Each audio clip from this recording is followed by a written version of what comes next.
Corona की तीसरी लहर की सुप्रीम कोर्ट को टेंशन। क्या तीसरी लहर के खतरे में है बच्चे? तीसरी लहर से बच्चों को कैसे बचाएं? जानें क्या है बच्चों के डॉक्टरों की राय। कोरोना का खतरा फिलहाल खत्म होता नहीं दिख रहा है। वायरस के नए नए वेरिएंट्स की वजह से अब इसकी तीसरी लहर की बात होने लगी है। सरकार के प्रधान वैज्ञानिक सलाहकार के विजय राघवन के साथ तमाम एक्सपर्ट्स इस बारे में चेतावनी दे चुके हैं। वायरोलॉजिस्ट और कोविड एक्सपर्ट कमेटी कर्नाटक के मेंबर डॉक्टर वी रवि सहित तमाम जानकारों ने आगाह किया है। डॉक्टर वी रवि ने कहा कि कोरोना की तीसरी लहर से बच्चों को ज्यादा खतरा हो सकता है। इसकी वजह यह है कि जब तक देश में तीसरी लहर दस्तक दे तब तक ज्यादातर वयस्कों को कोरोना का कम से कम एक टीका लग चुका हो। ये केंद्र और राज्य सरकारों के लिए मजबूत रणनीति बनाने का समय है। अक्टूबर और दिसंबर के बीच उन्हें स्थितियों को संभालने के लिए अभी से तैयारी करनी होगी। कोरोना की इस तीसरी लहर पर सुप्रीम कोर्ट भी टेंशन में है। सुप्रीम कोर्ट का कहना है कि तीसरी लहर के बारे में एक्सपर्ट बता रहे हैं कि वे आने वाली है। एक्सपर्ट कह रहे हैं कि तीसरी लहर बच्चों को प्रभावित करेगी। अगर बच्चे अस्पताल जाएंगे तो फिर पेरेंट्स को भी साथ जाना होगा। इसी कारण वैक्सीनेशन इस ग्रुप के लोगों को जल्द दिया जाना चाहिए और वैक्सीनेशन समय पर पूरा किया जाना चाहिए। इसके लिए साइंटिफिक तरीका अपनाया जाना चाहिए और इसका इंतजाम किया जाए। अगर हम अभी तैयारी करेंगे तो हम स्थिति से निपट पाएंगे। महाराष्ट्र में बच्चे भी तेजी से हो रहे संक्रमित। बच्चों में खांसी, जुकाम के साथ पेट की समस्याएं हैं लक्षण।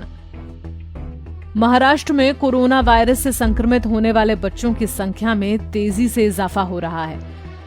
स्वास्थ्य विभाग के अनुसार राज्य में अब तक 0 से 10 वर्ष के 1,45,930 बच्चे वायरस से संक्रमित हो चुके हैं। राज्य में हर दिन करीब 300 से 500 बच्चे बीमार हो रहे हैं। राज्य में 11 से 20 साल के 3,29,703 बच्चे और युवा अब तक वायरस की चपेट में आ चुके हैं।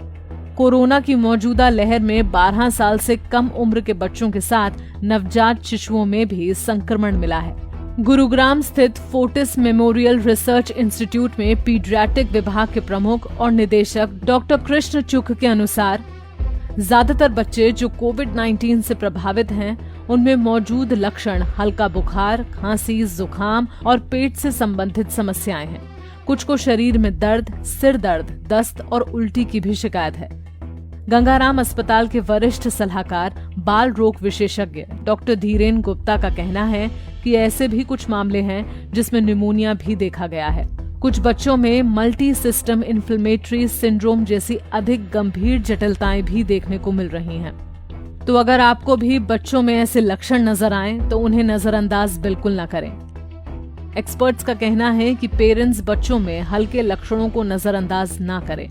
माता पिता को बच्चों में संभावित डायरिया, सांस लेने में समस्या और सुस्ती जैसे लक्षणों पर ध्यान रखना चाहिए। खासकर बुखार के साथ इस तरह के लक्षणों पर सतर्क रहने की सलाह है।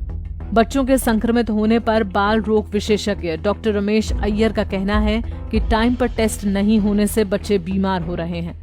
उन्होंने कहा कि कोरोना की दूसरी लहर के बाद भी लोग जल्दी टेस्ट नहीं करवा रहे हैं। मेडिकल से दवा लेकर घर में रह रहे हैं। समय पर टेस्ट नहीं करवाने के कारण घर के बच्चे भी रोग का शिकार हो रहे हैं। एक बार कोरोना से ठीक होने के बाद कुछ बच्चों को पोस्ट कोविड की परेशानियों का भी सामना करना पड़ रहा है।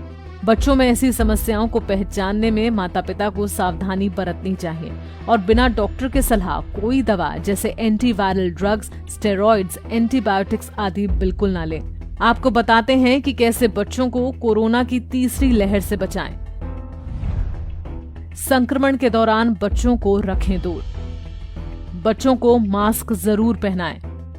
खेलने के लिए घर से बाहर ना निकलने दें। बच्चों के साथ सार्वजनिक स्थानों, फंक्शन या अन्य आयोजन में ना जाएं। बच्चों को दें घर का बना खाना। फलों और सब्जियों का सेवन ज्यादा कराएं। इम्यूनिटी बूस्ट करने के लिए दें मल्टीविटामिन। आपको बता दें कि कोरोना की तीसरी लहर करीब 2.5 महीने बाद दस्तक देगी। ऐसे में बेहद जरूरी है कि आप अपना, बच्चों का और परिवार का खास ख्याल रखें। हमेशा मास्क पहने रहें, बार बार हाथ को धोते रहें और सैनिटाइज करते रहें। हमसे जुड़े रहने के लिए हमारे YouTube चैनल को सब्सक्राइब करें और नई वीडियो की नोटिफिकेशन के लिए बेल आइकॉन को दबाएं।